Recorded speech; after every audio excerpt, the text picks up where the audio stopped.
Bom dia a todos. Eu sou a Sueli Lartigue, a diretora da Câmara. Sejam todos bem-vindos. Eu queria só avisar que esse evento hoje está sendo gravado e vai ser disponibilizado depois no YouTube. Bom, eu quero agradecer aos nossos palestrantes de hoje, né? O Marcos Cagliari, que é o CEO da Ipsos, a Charlotte Quinet, que é da Enderred, e o Marcelo, que é da Cor, que estão conosco hoje. E o moderador desse painel de hoje vai ser o Mark Tawil. Então, agradeço muito a presença e a participação de vocês hoje. E nós vamos tratar hoje nesse painel de novas relações com o consumidor, né? Esse momento de pandemia, teve muitas mudanças. Antes de passar a palavra para a abertura do nosso vice-presidente Pedro Antônio, nós vamos passar um breve vídeo institucional da nossa Câmara, que está completando esse ano 120 anos. Então, bom dia a todos, um excelente evento e, por favor, Renato, pode colocar o vídeo.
Então, Pedro Antônio, por favor. Pedro Antônio, nosso vice-presidente, vai dar uma palavrinha da abertura. Bom dia a todos, obrigado pela presença. Parabéns, Sueli, pelo vídeo, está muito bom mesmo, a respeito da nossa Câmara. Queria agradecer imensamente os convidados que se dispuseram a estar nesse segundo painel do nosso já tradicional Fórum de Inovação e Tecnologia. É a 12ª edição que a Câmara traz. Na ausência do nosso presidente Stéphane Enjolras, eu gostaria que todos nós tivéssemos hoje um bom evento. O tema me parece extremamente interessante, novas relações com o consumidor. Eu acho que vocês poderão aportar bastante sobre a coordenação e do moderador, do Mark Tawil. A pandemia, na verdade, trouxe desafios, mas antes mesmo da pandemia, nós já vimos uma mudança significativa nessa relação e do consumidor em relação a produtos e serviços. A pandemia, na minha visão, veio a precipitar algumas essas mudanças, essas questões disruptivas. Então, estou muito animado aí para ouvir vocês. Agradeço mais uma vez a presença de todos e que nós tenhamos um excelente evento. Obrigado. Mark, agora é com você, Mark. Bom dia, Sueli, que alegria estar aqui. Bom dia, Pedro, bom dia a todas, bom dia a todos. Imensamente feliz e honrado em estar participando desse evento. Dizer para vocês que essa pandemia, ou esse pandemônio que virou a Covid-19, especialmente nos primeiros meses, virou a nossa vida de cabeça para baixo em muitos aspectos. Não tem lado bom em pandemia, tem um lado um pouco mais positivo em determinados pontos. Não existe um lado bom quando se morre 160 mil pessoas só no Brasil, milhões ao redor do mundo. Não tem lado bom quando milhares de empreendedores e seus negócios vão à falência, ou quando a saúde mental de tanta gente sofre danos, alguns deles irreversíveis, permanentes. Só que existe um outro lado. E nesse outro lado a gente tem dois elementos que podem ser considerados positivos, entre aspas, o aprendizado e as oportunidades. Os aprendizados começam em casa, com nós mesmos. Como reagir face a tantos reveses em tão pouco tempo. Como cuidar da nossa saúde, saúde mental, saúde financeira. Como cuidar da saúde dos nossos idosos. Como domar as crianças, eu tenho 2 pequenas, especialmente aquelas que ficam enfurnadas dentro de casa, que não puderam nem estudar e nem ver os amiguinhos. Como conviver com tantas más notícias e viver em sociedade sabendo que existe do lado de fora um inimigo invisível, inodoro e potencialmente letal. Mas a gente aprendeu. Na verdade, a gente tem aprendido, afinal, essa é a nossa primeira grande pandemia. E aí aparecem as oportunidades. Uma digitalização brutal, o home office, o squad office, o anywhere office, os novos negócios, as startups disruptivas, as empresas tradicionais que têm trabalhado a disrupção, como a gente vai ouvir aqui, uma nova maneira de atender o consumidor. Aliás, nasce um novo consumidor, mais cético, mais coerente, mais analítico, mais machucado, mais econômico, mais voltado para a família. Uma pesquisa realizada pela FEComércio, a Federação do Comércio de Bens, Serviços e Turismo do Estado de São Paulo, divulgou agora, 2 dias atrás, um estudo que mostra que 72% dos brasileiros alteraram os seus hábitos de consumo nos últimos 6 meses, em decorrência da pandemia, claro. Setores mais impactados, cujos consumidores reduziram compras, foram roupas e calçados, 42%. Viagens e turismo, 30%. Atividade física, academia, 27%. Entre os entrevistados, 22% também reduziram o consumo de bens essenciais, como alimentos e remédios. 54% dos consumidores afirmaram ter feito cortes de gasto por conta da diminuição da renda no último semestre, ou seja, metade dos entrevistados. 72% deles passaram a cozinhar dentro de casa mais e 42% disseram praticar mais atividade física dentro de casa. O comércio online, claro, o e-commerce, passou a ser utilizado por 46% dos consumidores, ou quase a metade. E é justamente nesse cenário de transição que a Câmara de Comércio e Indústria França-Brasil recebe 3 grandes especialistas para falar sobre os novos hábitos de consumo nessa 12ª edição do Fórum de Inovação e Tecnologia. Comigo, Mark Tawil, estão Charlotte Guinet, coordenadora de inovação da Edenred. Charlotte, se fala Edenred mesmo? Bom dia. Bom dia, Mark. Você fala Edenred mesmo. Edenred, tá bom. Seja bem-vinda. Estamos aqui também com Marcelo Salomão, Head de TI e Distribution. Putz, Marcelo, assim você me derruba, tá? Vamos falar assim, Head de TI do grupo Accor para a América do Sul. O que é Distribution? Seja bem-vindo. Bom dia, Mark. Obrigado. É a distribuição online, né? É a conectividade entre o nosso mundo físico e as operadoras online, principalmente. Mas a gente fala um pouquinho sobre isso daqui a pouco. Seja bem-vindo. Eu devia ter falado de distribuição, que era mais fácil. E Marcos Cagliari, CEO Brasil da Ipsos, grande parceiro da Câmara de Comércio França Brasil, assim como todos que estão aqui hoje. Seja bem-vindo, Marcos. A gente vai falar bastante desse novo consumidor aqui. Bom dia. Obrigado, Marco. Um prazer estar aqui. Obrigado, Sueli e Pedro, pelo convite. Um prazer estar aqui discutindo com Marcela e Charlotte. Eu espero que o barulho das minhas duas enfurnadas aqui não atrapalhe muito o nosso papo, mas certamente vai acontecer. Você sabe qual a diferença de pandemia e pandemônio, não? É que o pandemônio é a goteira que fica em casa. A pandemia é como se fosse a tempestade que você não consegue segurar. O pandemônio a gente dá um jeito ainda. Então, olha, que elas sejam bem-vindas também, se elas quiserem assistir, tá bom? Vou começar pela Charlotte Guiné, da Edenred, que vai contar um pouquinho para a gente, então, sobre a questão inovativa. Lembrando que a Charlotte tem um dos podcasts mais ouvidos em Época Negócios. Ontem, a Sandra Botti, que já veio palestrar na nossa Câmara, na Comissão de Comunicação e Marketing, que eu divido com o Jean, e ontem ela postou que o bate-papo da Charlotte foi um dos mais ouvidos no Negcast, que é o podcast de Época Negócios. Então, a gente tem em mãos hoje, não em mãos, mas virtualmente, uma fala super forte em respeito de inovação. Seja bem-vinda, Charlotte. Fica à vontade, o palco virtual é teu. Muito obrigada, Mark. Bom dia a todos. Que pressão agora você me colocou, né? Bom, é uma honra de estar aqui, de contar um pouco mais o que a Edenred veio fazendo durante essa pandemia e como ela começou a tocar essa nova relação, né, com os consumidores e se adaptar. Vou projetar rapidamente uma breve apresentação, só compartilhar com vocês.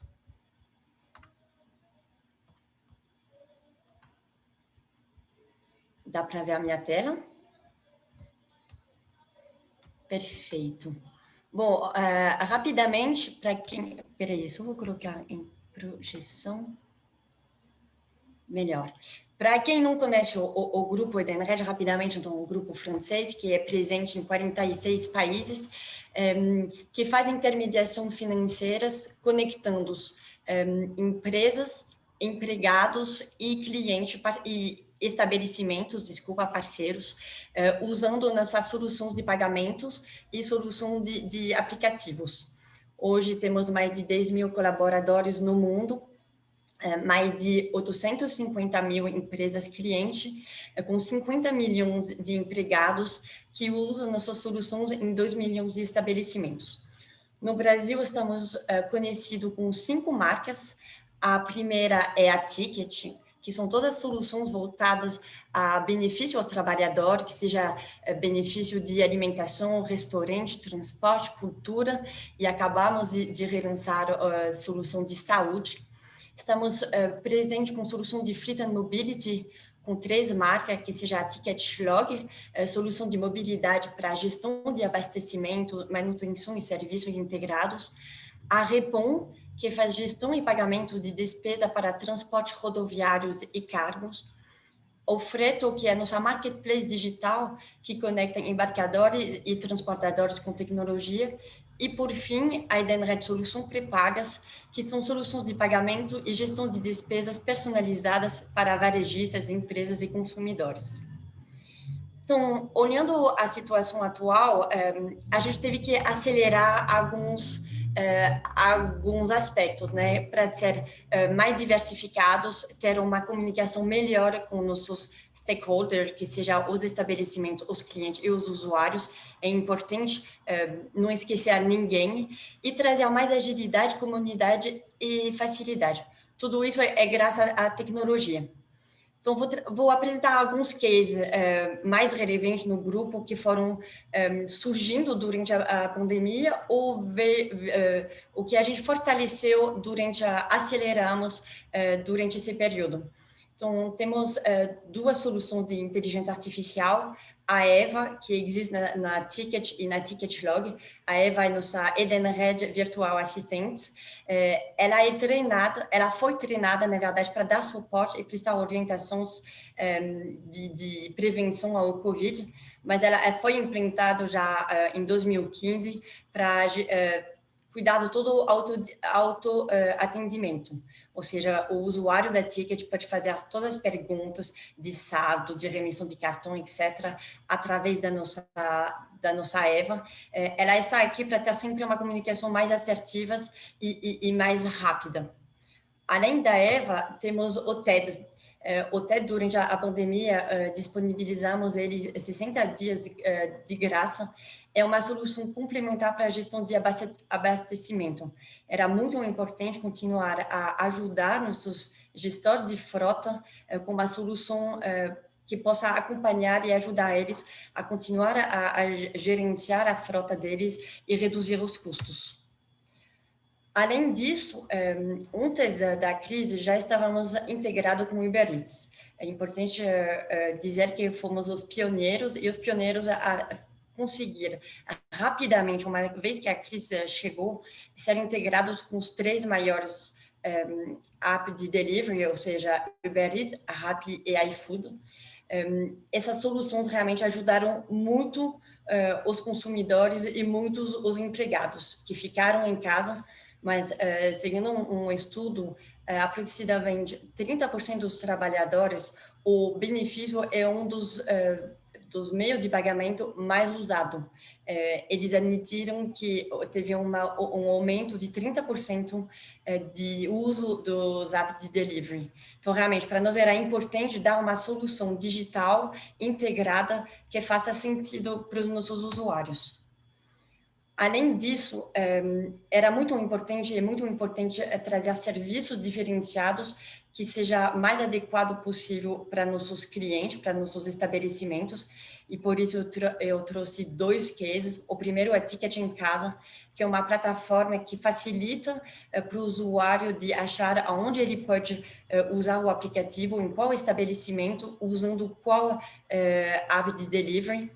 E na Repom, a gente viu muito rapidamente que teve problema para os caminhoneiros de saber aonde tinha lojas de conveniência, espaço de alimentação abertos nas estradas. Então, desenvolvemos em 48 horas uma plataforma onde os caminhoneiros podem achar quais são os postos abertos com restaurante ou com espaço até banheiros que eles possam usar e descansar. Além disso, a gente sabe que temos que se adaptar. Nosso app, que era de abastecimento, está virando para ser um aplicativo de mobilidade, para se adaptar. Nossos usuários hoje não usam necessariamente só o carro deles, mas sim, eles querem poder usar nossa solução através de parceiros, como a 99 ou como a Unbot, que permite de recarregar o cartão de bilhete único, a iMoving, que é serviço de bicicleta, e começamos a integrar um monte de parceiros para que justamente a gente saiba escutar as necessidades e as mudanças de comportamento. Falei no início rapidamente, mas era importante para nós ter uma solução de saúde que já existia, mas que, como eu falei, a gente está relançando. Queremos, com preocupação para nossos stakeholders, queremos oferecer um acesso à saúde de maneira diferenciada, com qualidade, e que todo mundo possa ter acesso. Enfim, tudo isso é possível graças a uma comunicação muito forte e cada vez mais forte, vamos dizer, com nossos stakeholders, que seja através de e-mail, WhatsApp, blog, redes sociais, podcast. Organizamos bastante eventos, bastante pesquisa, divulgamos bastante conteúdos para ajudar toda a nossa rede para que ela se sinta que a gente continue a tratar eles com carinho, que a gente possa trazer as melhores soluções e as soluções mais adequadas para eles. Então, isso é uma das campanhas que era de divulgação das oficinas e pós ativos feito pela Ticketflog. E, por fim, para terminar, só queria relembrar a importância também para nós de ter todo o nosso trabalho de relação com o ecossistema de startup, nosso programa de Open Innovation, que seja feito através de um programa de aceleração ou que seja feito através do nosso espaço do La Fabrique, que lançamos, abrimos junto com a BNP, Carrefour e Ingênico.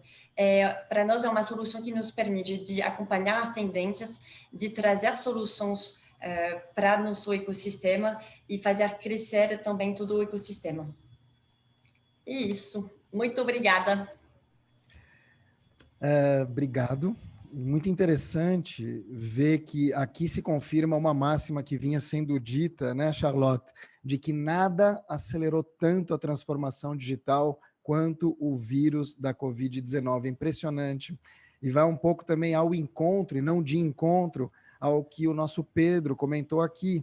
Muitos cenários possíveis acabavam esperando para entrar no palco e foram colocados de uma vez só. Então, parabéns, a gente vai falar um pouco mais disso logo depois da apresentação do Marcelo e do Marcos. Eu começo com o Marcelo, da Accor. Marcelo, um dos setores, sem dúvida nenhuma, que foram mais afetados nessa pandemia foi o do turismo. E a gente sabe que grandes cidades como São Paulo, onde a gente se encontra nesse momento, foram afetadas porque tem uma questão de turismo corporativo também, os hotéis ficam preenchidos, enfim, você tem toda uma malha de pessoas que trabalham nesse setor e que foram afetadas, que agora, que bom, muito que bom, está voltando. Eu queria te ouvir, então, o teu pitch inicial a respeito de como esse 2020 tão diferente, tão brutal em certo sentido, impactou vocês. Primeiro eu vou fazer, obrigado, Mark, mas primeiro eu vou fazer uma rápida apresentação da Accor, para quem não conhece. A Accor é uma empresa francesa que atua globalmente, então está em todos os cantos do mundo. São um pouco mais de 5.000 hotéis ao redor do mundo. Nós somos um dos 5 maiores grupos hoteleiros no mundo, tá, em número de hotéis e em número de apartamentos. Aqui no Brasil são aproximadamente 330 hotéis e na América do Sul já quase 400, tá?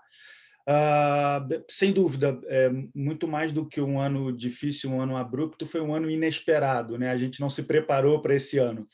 E o mercado hoteleiro foi atingido em cheio pela crise, pela pandemia.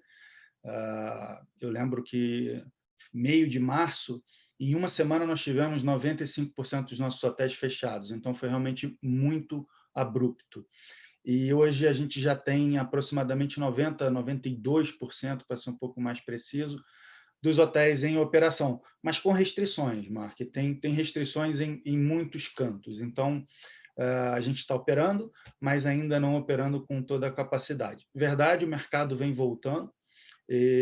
Como a gente é uma empresa global, a gente olha muito para o que está acontecendo na nossa empresa nos outros países, né?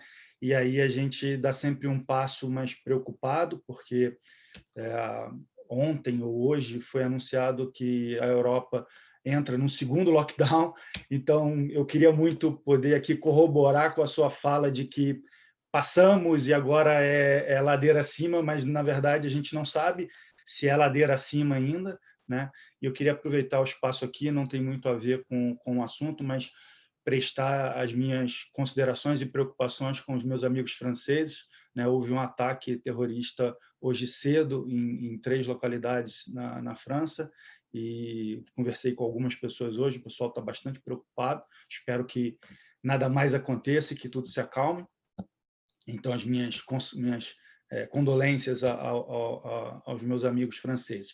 E aí, Mark, voltando para o nosso perfil de consumidor, é muito interessante porque na hotelaria, já há 10, 12 anos atrás, o consumidor já fazia sua compra online. Então, o que aconteceu com os outros consumidores das outras indústrias de passar a comprar mais virtualmente, comprar mais através do e-commerce, boa parte do setor hoteleiro já era distribuído, e aí vem a tal da distribution, tá?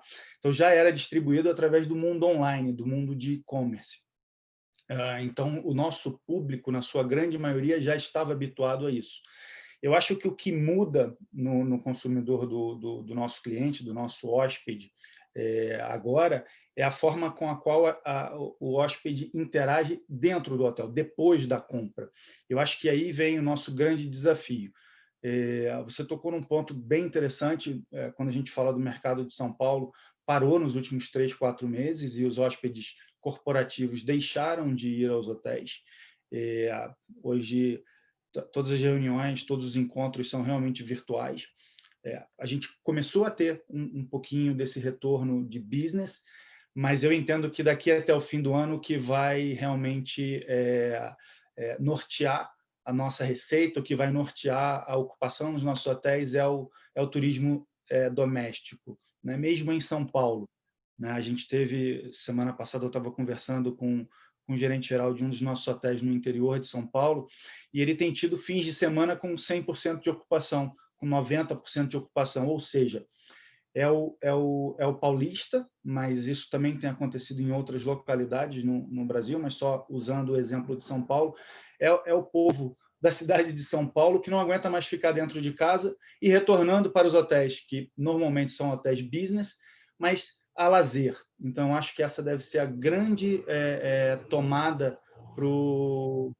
daqui até o fim do ano. A gente está com uma expectativa de um verão, né, de um dezembro, novembro, dezembro, janeiro e fevereiro, com alta ocupação por conta do turismo interno. E aí entram os nossos grandes desafios em relação à tecnologia, que eu acho que é um pouco do que a gente pode explorar e falar aqui na sequência, né? Como a tecnologia vai nos ajudar a fazer esse relacionamento com o nosso novo hóspede.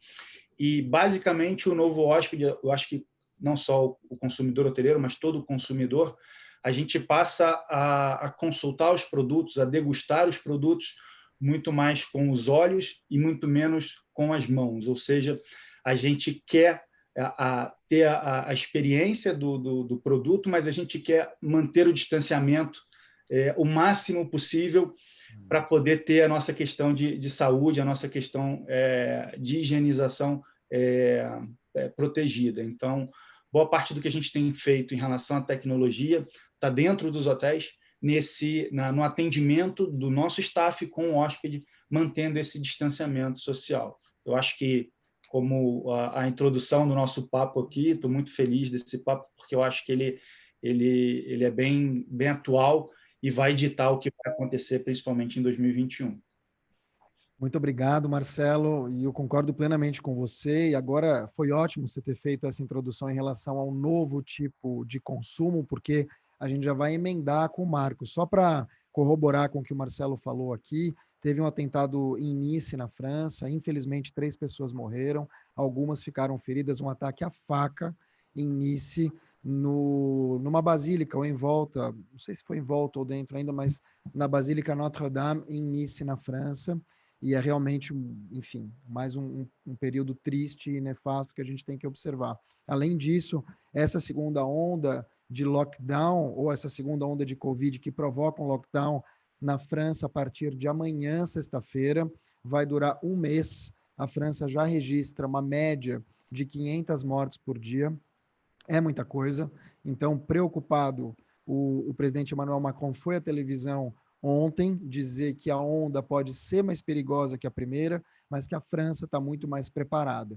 Então, esse lockdown, ele não vai ser tão fechado, vamos dizer assim, como foi o primeiro. As escolas vão funcionar e todos que tiverem que trabalhar vão poder fazer. Ou seja, serviços considerados não essenciais é que ficarão fechados. Pequenas reuniões, eventos coletivos devem ser impedidos novamente. E a diferença é que os familiares vão poder visitar os mais velhos em suas casas. Então, o Emmanuel Macron tomou esse partido antes que os casos explodam. Só para a gente ter uma ideia, nas últimas 24 horas, foram 15 mil casos na Alemanha, que também, e 33 mil casos na França. Ou seja, na Alemanha também vão se fechar bares, restaurantes, teatros, e a comida vai ser feita por entrega. Então, a gente está vendo mesmo uma segunda onda. A impressão que eu tenho, Marcos Cagliari, é que a gente aqui no Brasil não teve segunda onda porque a gente nem saiu direito da primeira.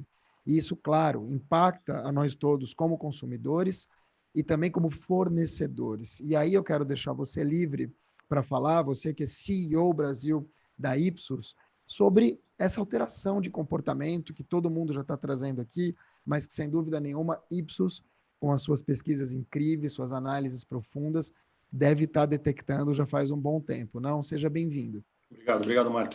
Antes de mais nada, me somo a solidariedade com as vítimas, evidentemente com toda a nação francesa que tem enfrentado repetidos episódios de intolerância abjetos, e esse é um mal global que precisa ser combatido de todo jeito.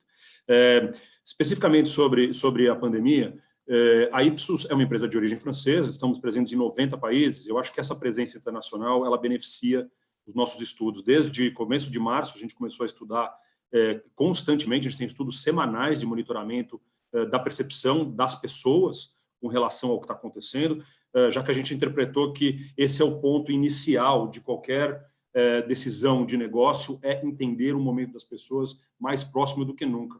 E com isso a gente tem não só esse tracking semanal que eu falei, que acontece em 16 países, portanto, desde março, uma base de dados, uma massa de dados muito robusta que permite a gente ver longitudinalmente a evolução, né, de como a característica, a natureza dessa pandemia vai evoluindo, né?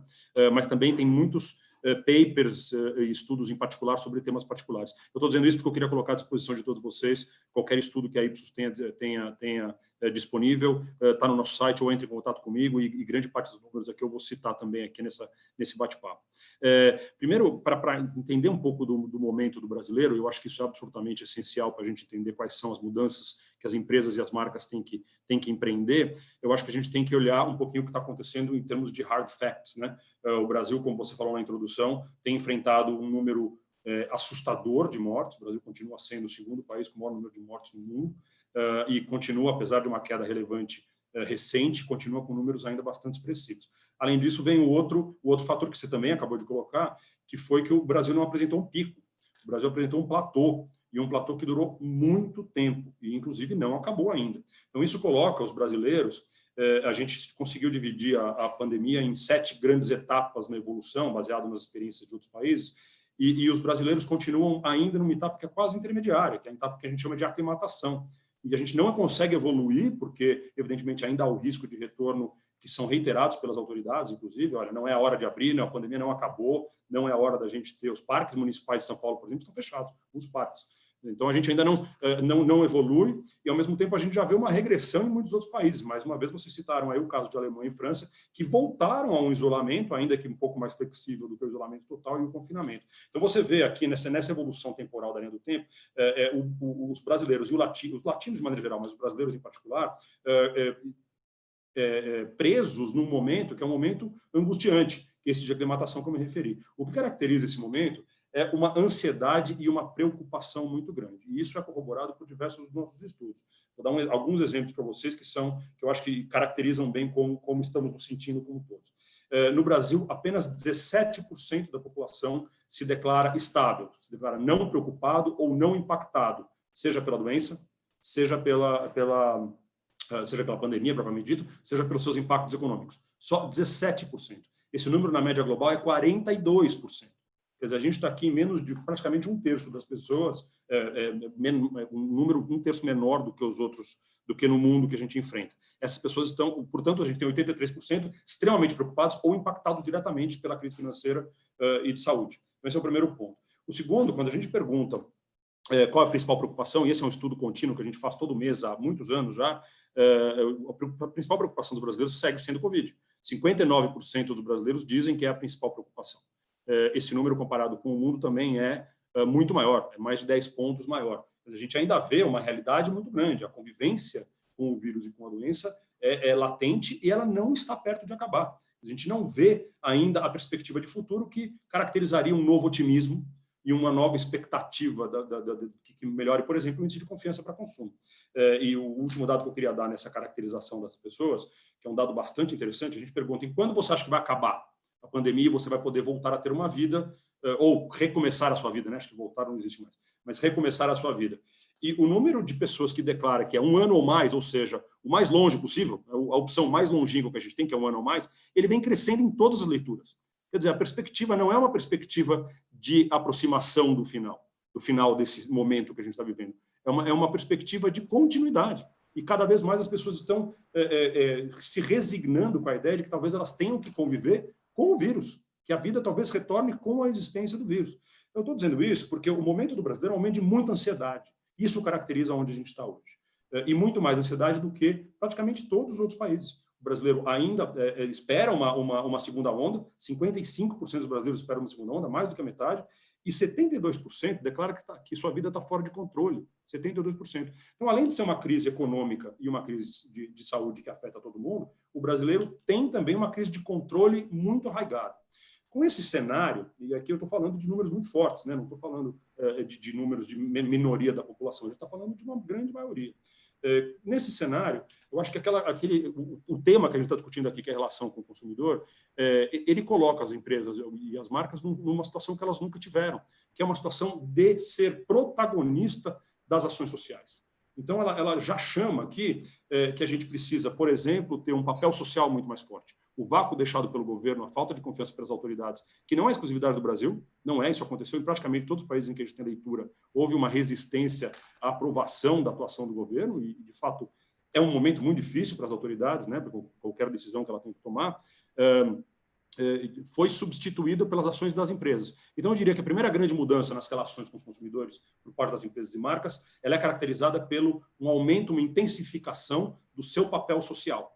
Aquela questão que a gente falava, propósito, uma palavra muito usada nos últimos anos, ela ganhou a chance de se materializar e de virar verdade. E as empresas corresponderam nesse sentido. Eu acho que houve uma satisfação muito grande de ver que as empresas e as marcas elas se apropriaram desse vácuo institucional que aconteceu pela muitas vezes desorganização das autoridades e tiveram um papel social importantíssimo. As empresas brasileiras foram as quartas do mundo em número de doação privada, elas assumiram uma porção de responsabilidade, de ajuda e colaboração, muitos dos setores se uniram, e eu acho que houve uma importância desse papel social através da materialização do propósito. Isso também acabou sendo verdadeiro não só pela questão da pandemia, diretamente, como eu estava falando, mas também em temas mais ligados à representatividade, a preconceito, a racismo. Quer dizer, a gente percebeu uma intensificação do papel social que altera fundamentalmente as relações de consumo. O segundo ponto que eu acho de relação de consumo que também são muito alteradas é uma questão de aproximação. Esse momento de insegurança e ansiedade que eu estava me referindo, ele gera um medo enorme, uma preocupação enorme. E as empresas e marcas também perceberam que era uma chance deles se aproximarem dos consumidores. Como isso é feito? Através de uma porção de coisas que foram ditas aqui, e Charlotte e Marcelo eles contaram muitos exemplos de processos de aproximação com o seu consumidor e com o seu ecossistema como um todo. Então, aí aparece a questão da tecnologia, inegavelmente. A tecnologia é uma maneira de você voltar a se aproximar. Só para chamar a atenção, interessante, o grande aumento do processo de digitalização, né, dos processos, ele aconteceu com novos entrantes no mundo digital. Quer dizer, são pessoas que precisavam de ajuda, que não tinham a familiarização, que não eram tech-savvy. Então, acho que houve um papel das empresas de inserção nesse sentido. Quer dizer, como é que eu trago pessoas que têm pouca familiaridade com esse novo mundo e como é que eu deixo elas seguras nesse sentido? Então, certamente, a questão da tecnologia cumpre esse papel de aproximação.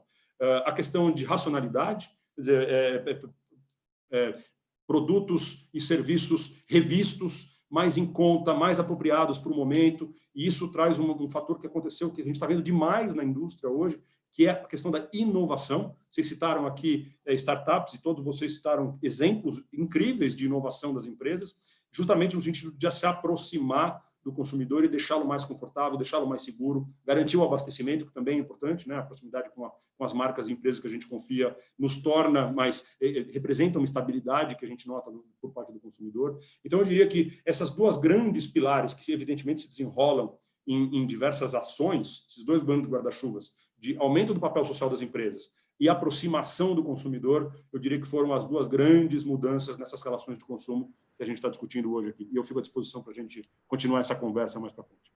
Excelente, excelente. Tenho percebido exatamente a mesma coisa também.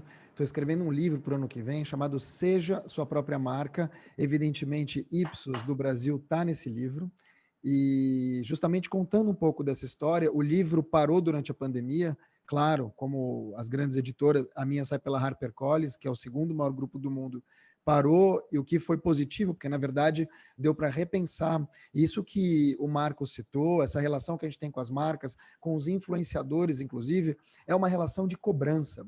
Por que eu sigo essa pessoa? Para que eu compro dessa marca? O que ela representa? Quais são os valores?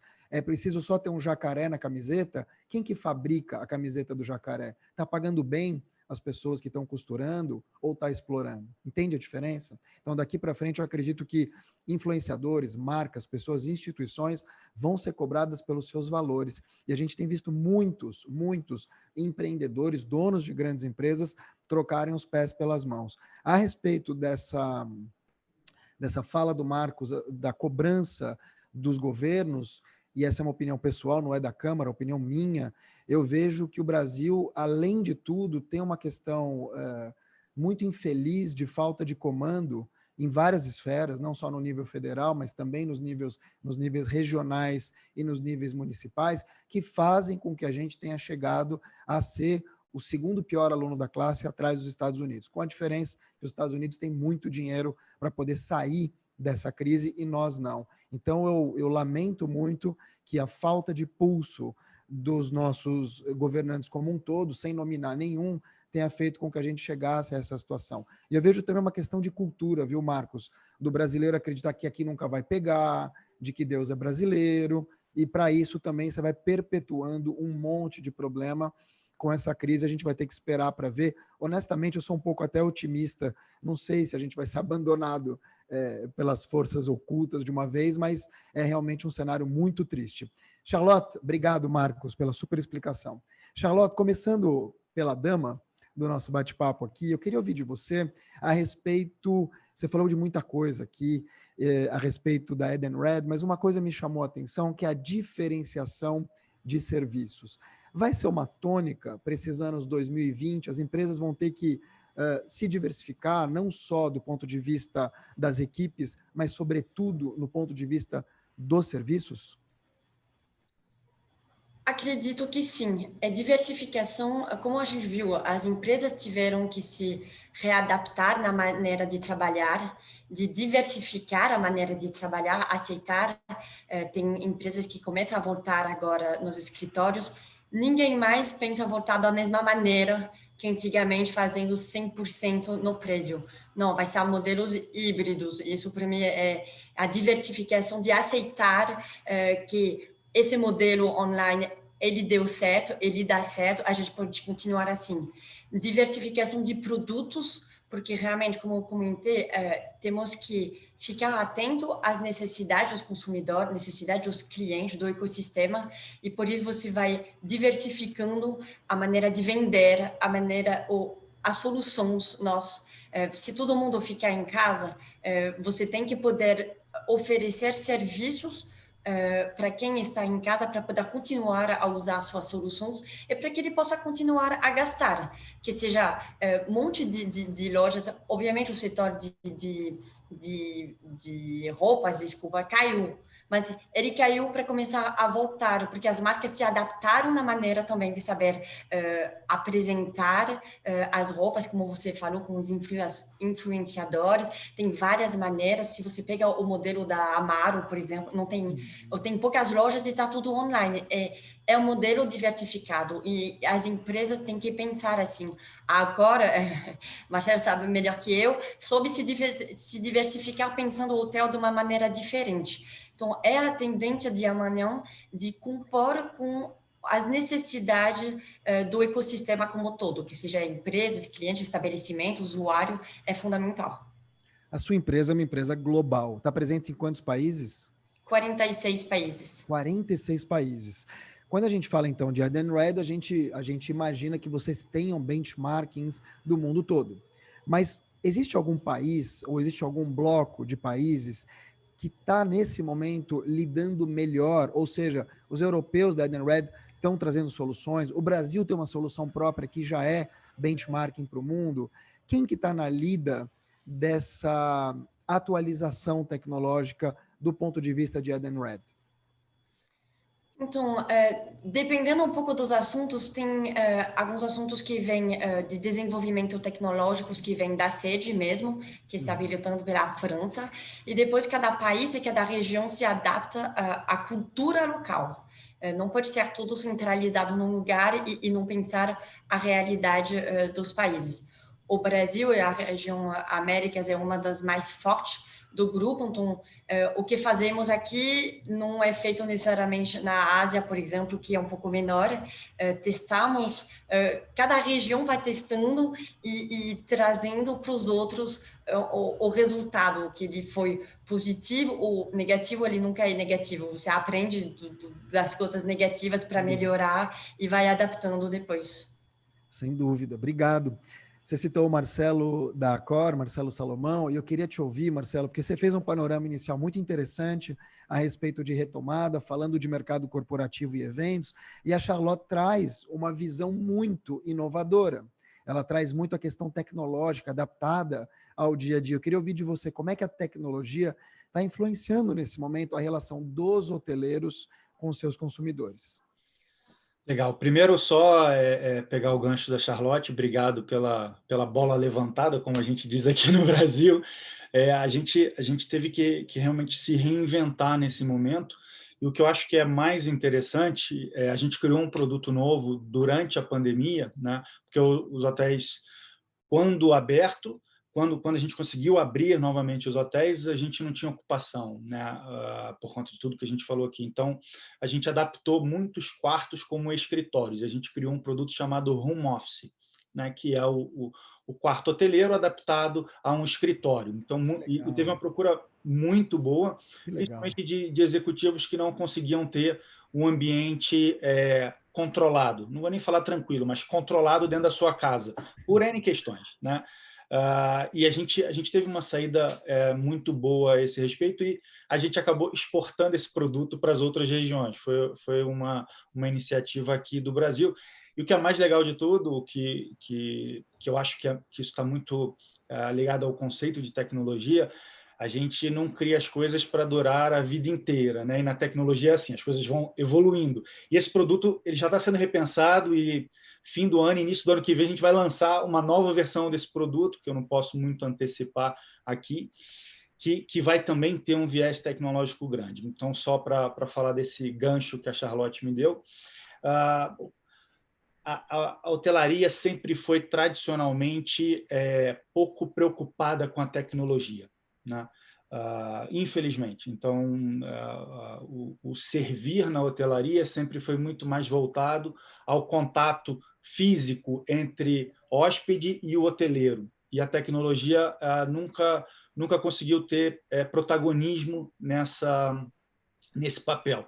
E eu acho que a pandemia ela acelerou isso, ela mudou isso. Então, e por isso que tudo que eu vou falar aqui é no gerúndio, ou seja, não está acabado. A gente ainda está fazendo, porque a gente teve que se...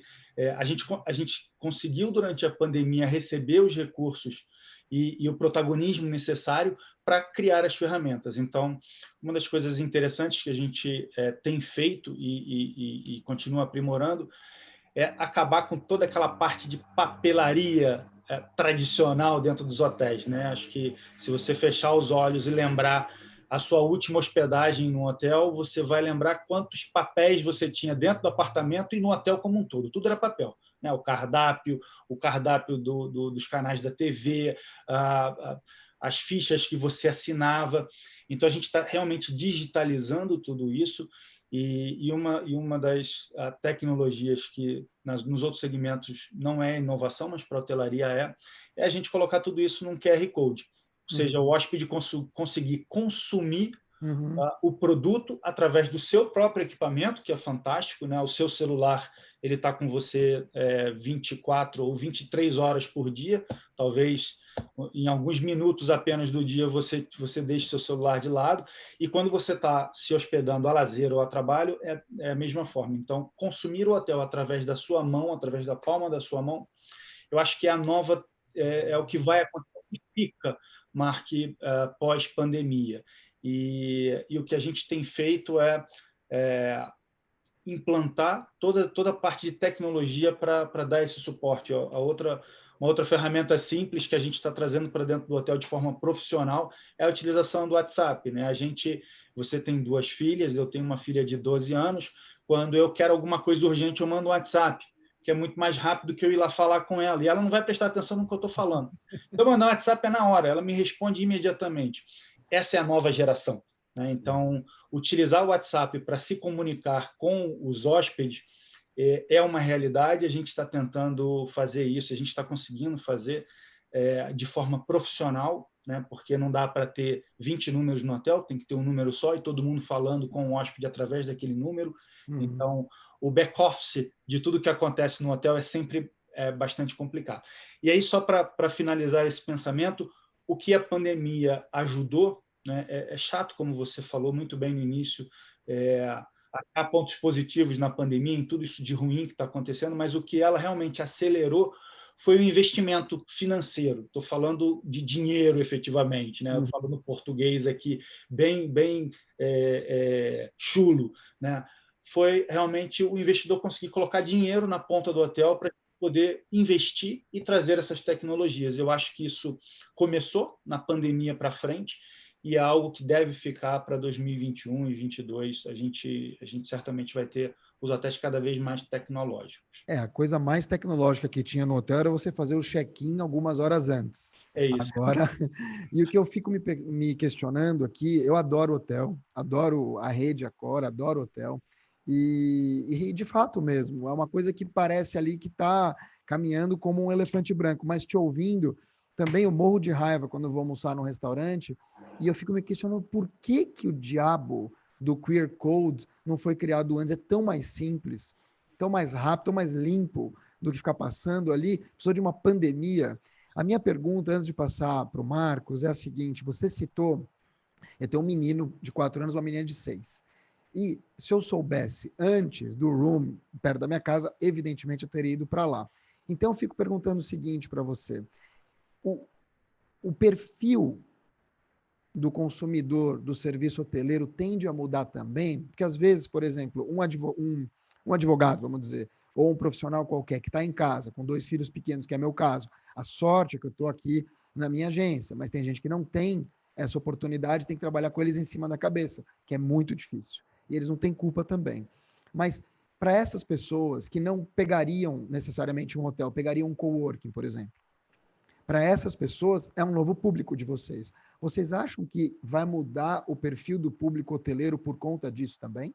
Eu acho que vai, sem dúvida nenhuma vai. A gente tem trabalhado muito essa mudança internamente. Tem uma coisa que é até clichê o que eu vou falar, né? Puxando a sardinha para o meu lado, mas é a verdade. Recentemente, algumas pesquisas apontaram que o quarto hoteleiro ou o hotel é um dos lugares mais seguros que tem fora da sua casa, né? Então, é muito mais difícil você se contaminar dentro de um quarto hoteleiro ou dentro de um ambiente hoteleiro do que em outros lugares. Então, a gente está explorando isso. O cuidado para manter esse ambiente seguro é enorme, é gigante. O custo disso também é bem mais alto do que o que a gente tinha.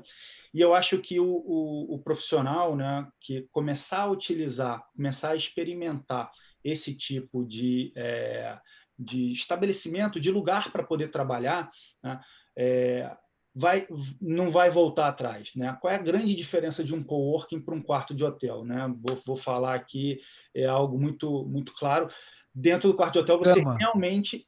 Não, para um home office, né?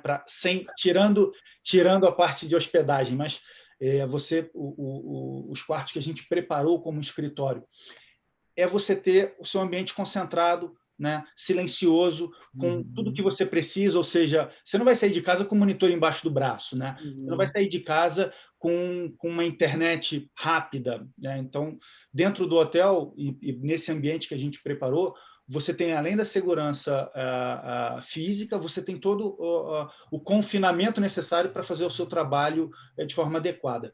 No coworking, eu acho que é um perfil diferente, é um perfil onde você não precisa dessa concentração e você quer interagir. Acho que funciona também, e dentro dos hotéis tem espaço para isso, tá? É algo que está sendo pensado e já tem hotéis dentro da nossa rede. aqui no nosso perímetro principalmente, funcionando dessa forma. Então, eu acho que vai mudar, eu acho que o hóspede vai consumir diferente o hotel, vai se relacionar diferente, e eu acho que as grandes redes hoteleiras estão se preparando para isso, e agora eu acho que saiu na frente com alguns produtos inovadores. Meus parabéns. Me preocupa só, viu, Marcos? E aí, falando especificamente de restaurantes, hotéis menos, mas restaurante eu tenho visto muito isso, a quantidade de plástico utilizada, infelizmente, o que deve poluir muito os nossos oceanos é plástico para tudo, né? Para embalar o garfo, a faca, a máscara, enfim, me preocupa um pouco isso. E mais Marcos, que isso, Marcos, se eu puder só fazer um comentário por sobre favor, isso, por favor. tem a questão, a gente percebe algumas contratendências nessa pandemia, tem a questão da higiene dos alimentos, das embalagens, né? Muita gente fazia compra, muita gente, 3/4 das pessoas que a gente entrevistava, e higienizava os produtos. E as embalagens menos sustentáveis eram as mais fáceis de serem higienizadas. Então, a gente notou, inclusive, uma reversão nessa tendência, infelizmente. Além das entregas, né? O produto delivery é cronicamente relacionado ao plástico, você tem razão. Super, super. A gente vai ter que... Isso é uma coisa, esse é um aprendizado que a gente ainda vai ter. Marcos, a gente ouviu muito aqui falar, especificamente na tua primeira intervenção, a respeito dessa mudança do papel social das empresas e dos influenciadores como um todo, que têm que apresentar os seus valores e vão ser cobrados por isso. Mas tanto na fala da Charlotte como na fala do Marcelo, a gente ouve a palavra inovação. E aí eu queria te ouvir a respeito do papel da inovação das empresas e até das marcas nesse novo contexto. Qual é o diferencial que as marcas e empresas vão ter que ter, além do back-office mais ágil? A inovação está onde, quando a gente fala em marcas e pessoas? É um ótimo ponto. E eu diria que do nosso lado aqui, da Ipsos, o maior crescimento que a gente enfrentou nos negócios, que tem sido grande, porque pela busca de informação, foi na área de inovação, foi empresas testando produtos, serviços novos, conceitos novos, justamente em função do momento. A gente interpreta isso de duas maneiras. A primeira delas é um ponto pragmático. Mudou o papel das marcas e dos produtos, ele foi alterado. Quer dizer, quando a gente não tem a mesma rotina, os mesmos rituais, as mesmas motivações, né, os mesmos needs, o que acaba acontecendo é que você altera a função dos produtos. Vou dar um exemplo qualquer, mas se a cerveja tinha um papel fantástico de socialização antes, esse papel de socialização morreu. Qual é o novo papel dessa categoria? Qual é o novo papel desse produto e das marcas que eu tinha que antes se colocavam numa vida completamente diferente? Então, eu acho que houve uma revisão, e a gente, mais uma vez, viu ótimos exemplos da Charlotte e do Marcelo aqui, de rever qual é o meu papel como empresa e o papel dos meus produtos. Então, acho que esse é o primeiro ponto e talvez o mais óbvio. O segundo, que é menos claro, há um papel de emocional na inovação. A inovação representa para o consumidor a construção do futuro. Quer dizer, a minha vida, eu vou materializar como a minha vida vai passar a acontecer agora. Então, tem um papel que é um papel de emocional. Você comentou antes do vínculo emocional que as empresas têm, que as marcas, né, têm com as empresas. Isso é materializado também neste processo. Vamos construir um futuro novo como a gente quer. Isso também é materializado na direção da inovação dos produtos e dos serviços. Então, eu não tenho dúvida que a gente está já era um processo, esse foi um daqueles, claramente, dos processos intensificados com a pandemia, mas que é um processo de inovação contínua. E aí, Charlotte citou Open Innovation, por exemplo, o Marcelo citou novos produtos de diversificação. Eu acho que aqui a gente tem, com clareza, que o grande parte do investimento das empresas vai sim se reinventar continuamente, por causa desses dois fatores que eu comentei. É interessante, porque essa crise, ela é subdividida em muitas crises, né, Marcos? A gente tem a crise de saúde, claro, a crise de saúde financeira, a crise de saúde mental, e aí as subdivisões, crise, na minha opinião, de liderança, uma crise de comunicação na liderança. Quer dizer, são muitas pequenas erupções dentro de uma grande erupção.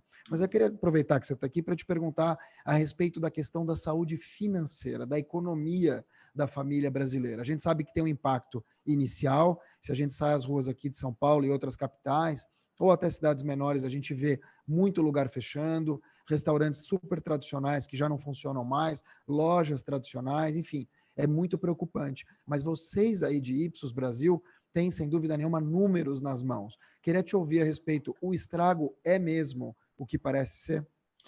Acho que a gente tem algumas abordagens diferentes a esse ponto. Em primeiro lugar, o Brasil teve uma peculiaridade, que foi o auxílio emergencial.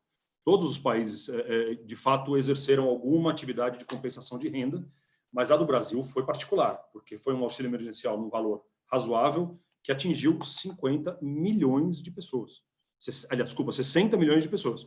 Chegou ao valor de injeção na economia mensal de 50 bi de reais durante 6 meses, quando o auxílio emergencial era de R$600.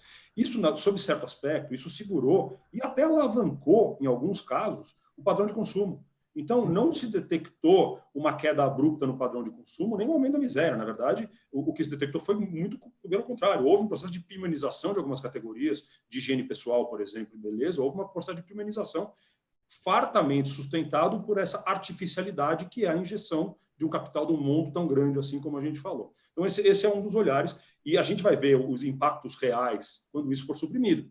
Se for suprimido, né? A gente já vê as discussões do Congresso da adoção permanente como programa social do auxílio emergencial. O segundo ponto é aí onde as pessoas estão consumindo, né? O que é possível de ser consumido pela internet.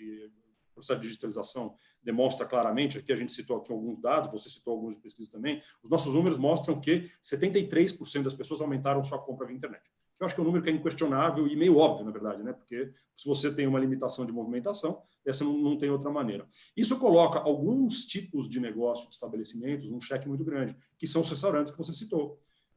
Aqueles que não conseguiram se adaptar e migrar para um processo de digitalização razoável, eles de fato perderam simplesmente porque não tem gente na rua, quer dizer, ou não tinha, né? Agora está começando a voltar, mas simplesmente por causa disso. Então, eu diria que é menos por causa do impacto de renda neste momento, mas é mais pela limitação de movimentação.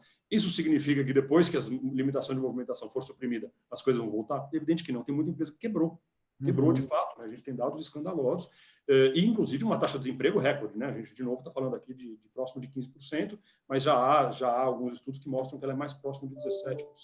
Então, assim que acabar o auxílio emergencial, acho que a gente vai ter a verdadeira magnitude desse processo. Mas a verdade é que hoje as marcas conseguiram se sustentar muito em função dessa nova injeção de capital. Eu não tenho dúvida. E achei interessante quando você citou essa mudança de paradigma em relação à diversidade, à representatividade. A gente não pode esquecer que foi durante a pandemia, no mês de maio, salvo engano, que a gente teve a morte do George Floyd, que desencadeou os protestos antirracistas no mundo, que mudou para sempre, ao meu ver, pelo menos nesse século, a maneira como a gente tem que olhar, já deveria estar olhando para a questão da diversidade e também da inclusão.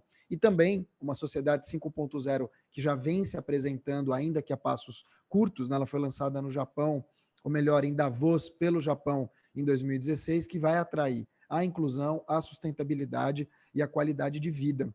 Pensando nisso, Charlotte, você que é Head de Innovation da Edenred, como é que você vê a questão da inteligência artificial já abarcando toda essa história? Ela vem, claro que ela já vinha num cenário, mas eu acredito, e te ouvindo, com tantos serviços novos e com uma capilarização desses serviços, que a inteligência artificial ela cumpre um papel essencial a partir de agora, não?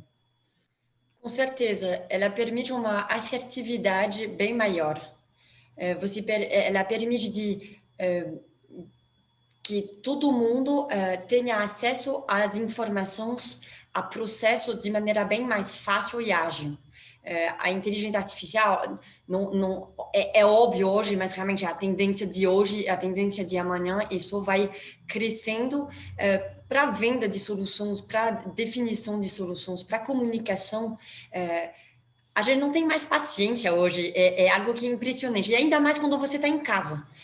Tudo tem que ser rápido. Marcelo, você comentou do WhatsApp, é um pouco assustador, mas é verdade. E aí, justamente a inteligência artificial, ela tem esse papel de poder trazer essa velocidade, essa assertividade. Tem sempre um lado ruim, porque a gente tem que saber ter essa paciência, a gente tem que aceitar que tudo não vai de maneira tão fluida como você quer ou acha, mas é o que a gente quer e é o que a gente pretende. Então, essa inteligência artificial, ela só vai continuar a crescer para usar teus dados da boa maneira, obviamente, com a LGPD, mas para trazer depois produtos, soluções diversificados de novo, que seja adaptado para todos. É muito interessante te ouvir, porque eu não sei se eu teria, embora eu fale francês, eu não sei se eu conseguiria me expressar tão bem. Você tá morando aqui no Brasil faz quanto tempo? Já virei brasileira, faz 8 anos que eu estou aqui. Não, fala super bem para 8 anos, tá ótimo. Minha mãe Obrigada. veio para cá em 73, até hoje ela fala mustico e fala escalda, mas tudo bem. Olha, queria aproveitar que você está aqui falando com a gente para te perguntar a respeito de outra coisa que é muito interessante, ao meu ver, que é o papel das startups, porque ouvindo Edenred em 43 países, claro, a gente está falando de milhares de colaboradores, de grandes mentes brilhantes, mas começou de um ponto. E a gente vê hoje muitas startups, muitas empresas pequenas sendo compradas ou adicionando ou até chegando, como a gente fala na Fórmula 1, no retrovisor das grandes. As grandes já começam a se sentir incomodadas pelas pequenas e tem inúmeros casos aqui.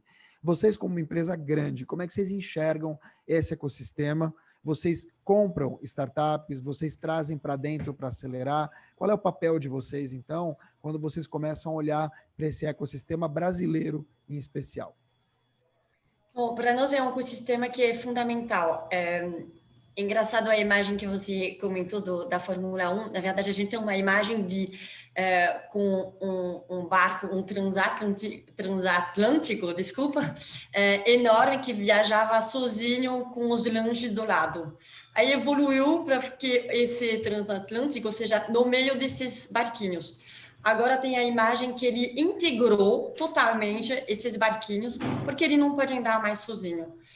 E no grupo Edenred a gente realmente pensa dessa maneira, até que por isso que a gente abriu no seu espaço, porque não adianta mais pensar sozinho, e eu não vejo como uma ameaça. Pelo contrário, é um fator de agilidade para as grandes empresas. É clichê o que eu vou dizer, mas as grandes empresas estavam andando tranquilamente, podendo pegar tempo para desenvolver novas soluções, para se adaptar. E hoje elas não têm mais essa possibilidade de perder tempo. Elas têm que ir mais rápido. E para ser mais rápido, que seja tecnológico, que seja cultural, etc., tem que trabalhar com os menores que têm essa tecnologia, que têm esse mindset e que você tem que trazer para dentro de casa. Então, eu vejo isso realmente de maneira muito positiva.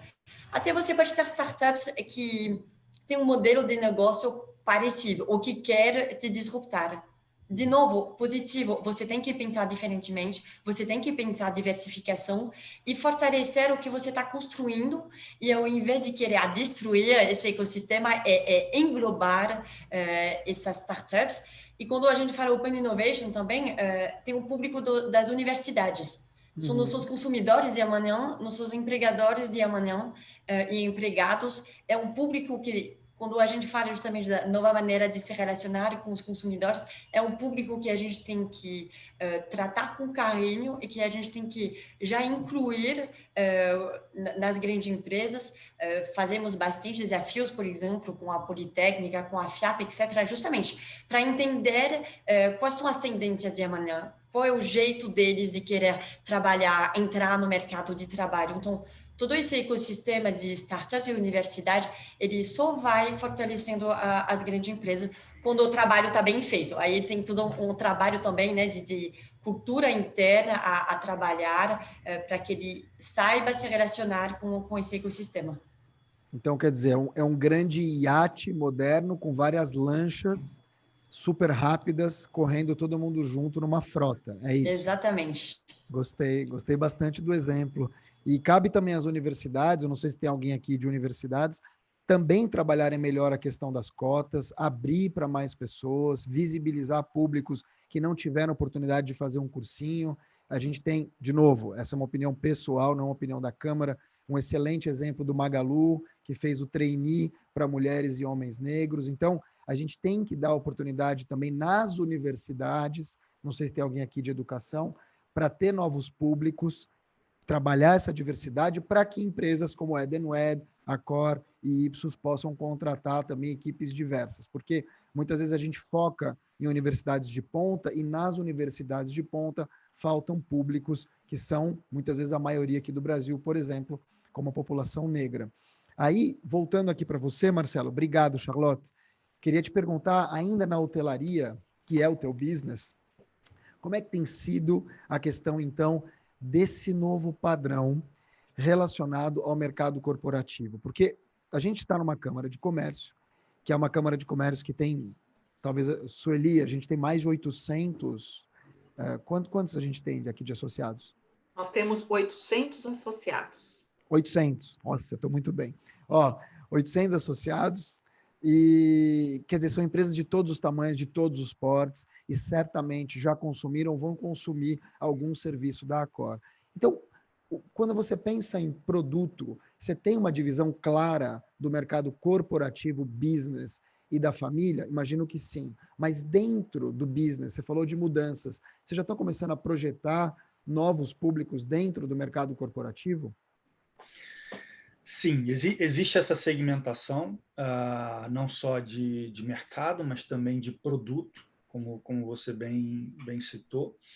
Mas o que é interessante na hotelaria é que cada vez mais o produto corporativo com o produto lazer, ele mescla, ele tem um merge entre esses dois produtos, e eu acho que esse vai ser o futuro, né? Quando a gente fala, por exemplo, de São Paulo, que a gente tem a sua grande maioria, São Paulo capital, a sua grande maioria hotéis business, e foi assim durante muito tempo, né? Eu me lembro que de 3 anos para cá 3 ou 4 anos para cá é que o Carnaval de São Paulo, por exemplo, cresceu, voltou a ter popularidade, voltou a ter uma ocupação boa.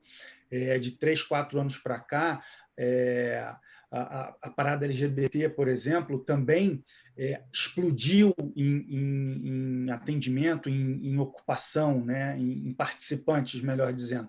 Então, o que a gente tem, apesar de ter essa segmentação, Mark, o que eu acho que é o que, se eu posso falar no pós, na pandemia, no novo normal, o que deve acontecer com os produtos business é que eles vão ser cada vez mais adaptados para os dois públicos. Eu acho que não... a gente tem um grande dilema na hotelaria business, porque a gente tem 5 dias de hóspede corporativo, e a gente tem uma vacância de 2 dias no fim de semana que prejudicam demais a rentabilidade dos empreendimentos. Então, unir esses dois segmentos em um único produto, eu acho que é o equilíbrio ideal para a rentabilidade do negócio. Então, por exemplo, a gente tem hotéis na Paulista que funcionam em alta ocupação de segunda a quinta, de segunda a sexta, e historicamente uma ocupação baixa no fim de semana. E o que já acontecia um pouco antes da pandemia, e que eu acho que agora vai acontecer mais ainda nos próximos meses, mais para frente também, é a gente ter uma ocupação alta no fim de semana relacionada ao turismo. Então, são pessoas no entorno da grande São Paulo, no entorno da capital, dando só o exemplo de São Paulo, mas isso vale para Rio de Janeiro, Fortaleza, Recife, vale para várias outras cidades e capitais. O hóspede do entorno indo fazer lazer, indo fazer passeios na capital ou nas grandes cidades, isso hospedando em hotéis business. Então, não necessariamente a gente precisa ter um resort para falar de lazer. Tá? Então, a gente tem hotéis business que vão acomodar hóspedes de lazer. Então, acho que tem um grande mix de produtos. E outro exemplo interessante é quando a gente fala dos nossos resorts que foram construídos para grandes eventos, eles estão tendo que se reinventar também, porque os grandes eventos eles vão demorar a voltar. A gente imagina grande evento só realmente depois que tiver uma vacina. Ou um coquetel, né? Isso também é opinião minha, não é opinião também da Accor, mas ou um conjunto de remédios, né? Um coquetel que faça o tratamento do vírus de forma eficiente. Então, eu acho que a gente não vai ter grandes eventos no próximo ano. O que tem são os hotéis se reinventando, e esses hotéis, esses grandes resorts que têm um número enorme de salas de eventos, um espaço para eventos enorme, trabalhando o lazer, buscando o lazer, que eu acho que é o que deve acontecer. Então, resumindo aqui a minha pergunta, a gente vai ter um merge desses dois segmentos. Como eu falei para vocês, tenho 2 filhos pequenos, né? A última intervenção que eu fiz era o meu filho mordendo o cachorro, então a gente optou por aos finais de semana, de vez em quando dá mesmo, minha mulher e eu pegar um hotel aqui em São Paulo. Nem que seja uma noite, né? Um hotel, às vezes, um pouco mais bacana e com, sei lá, com uma vista um pouco melhor, ou porque as piscinas dos hotéis também não funcionam, as áreas comuns não funcionam. Então, assim, um quarto um pouco melhor, você dorme, descansa, tem uma televisão, enfim, você consegue sair um pouco desse ambiente. Então, é uma ótima pedida mesmo para pais de filhos pequenos que podem, em algum momento, deixar com os avós e tal. Pessoal, a gente está chegando aos 10 últimos minutos do nosso bate-papo aqui. Seria muito legal que quem está assistindo a gente possa jogar aqui no bate-papo uma sugestão de pergunta. Se não tiver pergunta, joga o tema, alguma ideia de tema, para que a gente possa debater aqui antes das considerações finais. Marcos, você de CEO Brasil, de Ipsos, imagino que deva ter muitas informações, muitas análises acerca da alteração do comportamento do brasileiro. O que a gente pode falar dessa alteração mesmo no eu não vou chamar de pós-pandemia, porque a gente não sabe quando vai acabar a pandemia, mas de 2021 para frente, esse tipo de alteração deve se seguir, ou a gente já atingiu, como você falou, o pico, pelo menos a gente ficar num platô de alteração, vai continuar acontecendo alteração de comportamento, ou a gente atingiu um pico e agora o que mudou e a gente segue como está? Eu acho que para responder essa pergunta, a primeira análise deve ser que a gente não vai mais ter o brasileiro. Eu acho que cada vez mais a gente vai ter uma individualização, uma customização das necessidades extremamente particular, né? Eu sei que eu tenho usado aqui muitos números que falam sobre a sociedade como um todo, a população como um todo, mas eu diria que o maior desafio para a gente, seja as autoridades constituídas, mas para as empresas e marcas, será certamente entender o brasileiro na sua individualidade. E a gente consegue fazer isso agora com enormes recursos tecnológicos que estão à disposição.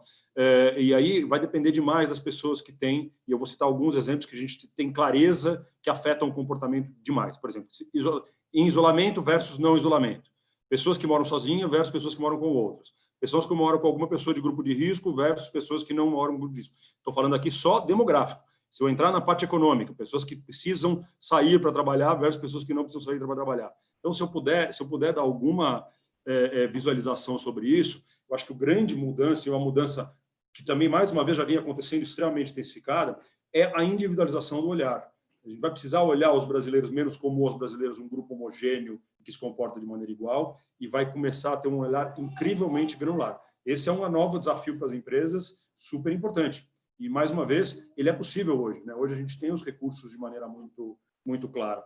Então, entender as implicações desses sentimentos, né, dessas sensações que as pessoas, com suas características e idiosincrasias, vão ter, passa a ser absolutamente fundamental para a gente entender qual é a mudança de comportamento. E eu acho que esse vai ser a dureza do olhar. Eu não acho que a gente chegou no pico, no platô das mudanças, e não acho que elas vão cair. Na verdade, o que a gente está defendendo agora é que o novo normal, que todo mundo já discute se ele existe ou não, existe o não normal.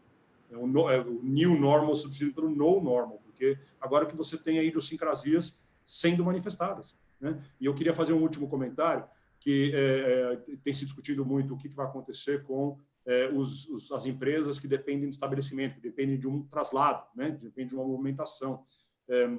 A gente tem um estudo pré-pandemia que 55% das viagens a um estabelecimento tinham uma tarefa a ser cumprida. Essas podem ser facilmente substituídas pela experiência digital. Isso deixa 45% que não podem ser substituídas pela experiência digital necessariamente, com muita dificuldade. Então, é uma necessidade de reinvenção.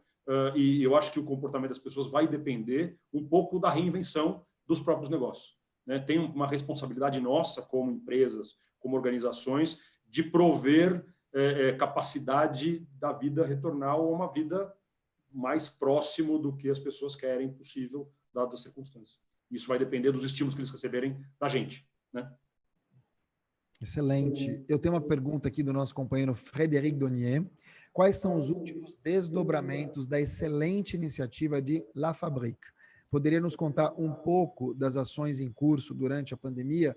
A pergunta é direcionada. La Fabrique, qual de vocês responde? Imagino que isso é para eu, para mim. Então, La Fabrique, que é o nosso espaço de inovação que abriu 15 dias antes um mês antes da pandemia. Então, vamos dizer que fisicamente abriu, fechou, reabriu agora, quem quiser ir trabalhar lá pode. O que a gente fez é que era importante continuar a se conectar com o ecossistema, mostrar para as startups que as empresas não, mais que nunca, na verdade, precisava das startups e ajudar elas a continuar a crescer. Um monte de startups morreram, infelizmente, com a crise. Muitos também conseguiram muito bem se adaptar com a crise e pelo menos foi positivo para elas. Então, o que a gente fez é de continuar a se conectar com elas. A cada 15 dias, temos pitch de startups para descobrir novas soluções e conectar com nossos públicos internos e criar essas parcerias de negócios ou até parceria de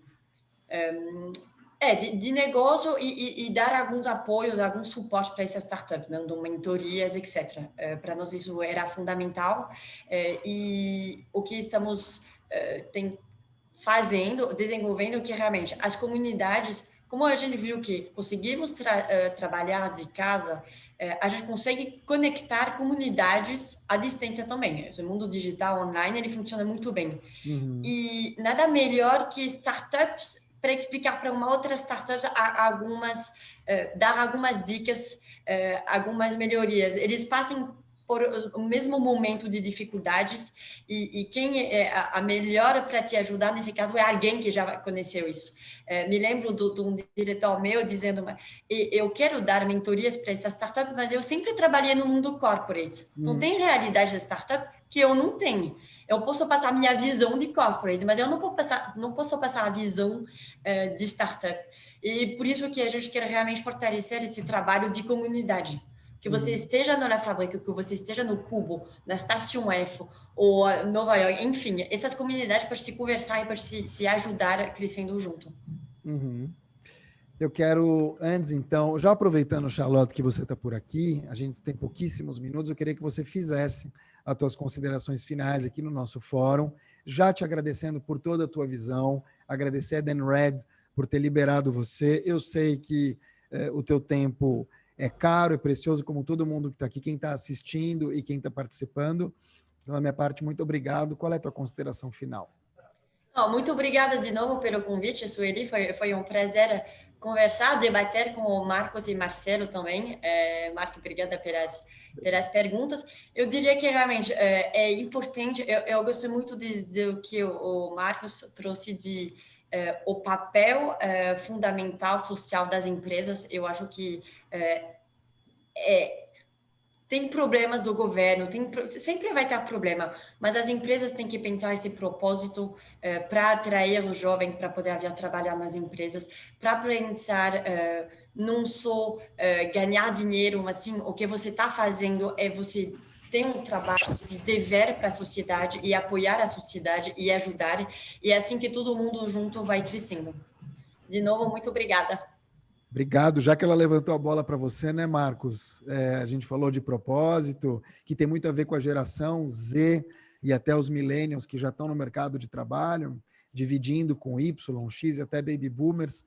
Conta aqui para a gente qual é a tua mensagem final. Obrigado por participar em nome da Ipsos aqui e foi um prazer ter te recebido no fórum.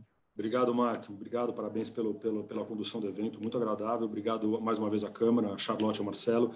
Eu reitero as palavras da Charlotte, eu acho que estamos enfrentando uma situação absurdamente inédita e imprevisível e a gente vai sair dessa. A questão é o que a gente vai fazer com o nosso futuro disso. E eu acho que a gente tem uma responsabilidade como agentes sociais através de empresa enorme e eu sou muito otimista com relação a isso. Eu acho que a gente vai ver no futuro empresas mais ativas, mais socialmente responsáveis, que possam transformar a sociedade de fato. E eu acho que isso acaba sendo um legado positivo, né? Com as restrições que haja sobre a positividade num momento como esse, acho que pode ser um enorme legado. E convido todo mundo a discutir cada vez mais como a gente está fazendo nesse evento aqui.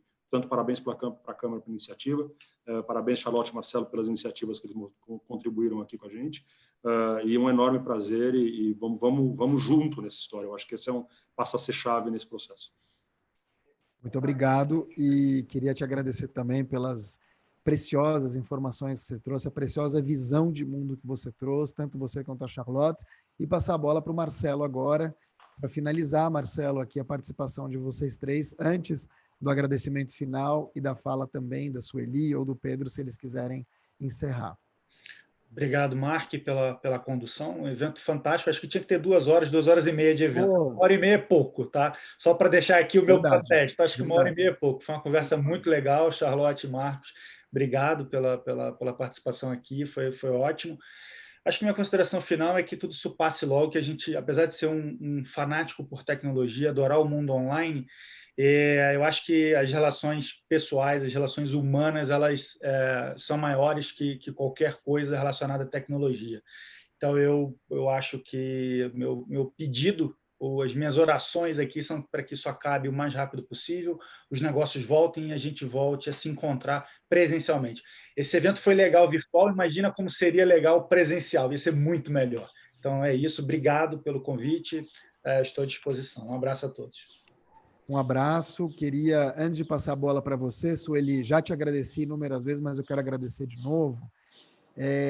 Eu tive um episódio muito triste, eu perdi meu pai em 25 de março, quando a gente voltou da França infectado de Covid.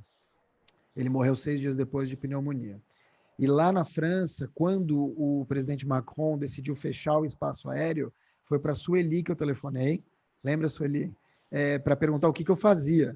E ela me indicou não me lembro se foi o cônsul, o embaixador, e aí eu tive pelo menos uma conversa lá. Então, você vê que a Câmara Francesa é muito mais do que uma reunião de empresas, é uma reunião de pessoas. Então, já que está sendo gravada essa conversa, quero te agradecer publicamente de novo pelo teu acolhimento naquele momento tão duro, né? E deixar um beijo aqui para você e para todos da Câmara. Obrigado por hoje. Que isso, Mark, eu agradeço a todos vocês. E a Câmara Francesa, realmente, a gente tem as pessoas se sentem muito próximas, né? Então, além do profissional, tudo que a gente pode se ajudar faz parte, né? Isso é com muito prazer e estamos lá para isso também. Contem conosco. Eu quero agradecer a todos vocês, mais uma vez, pela disponibilidade do tempo, compartilhar essa conversa gostosa e importante, né? Acho que a Câmara tem sido um painel de muitas trocas.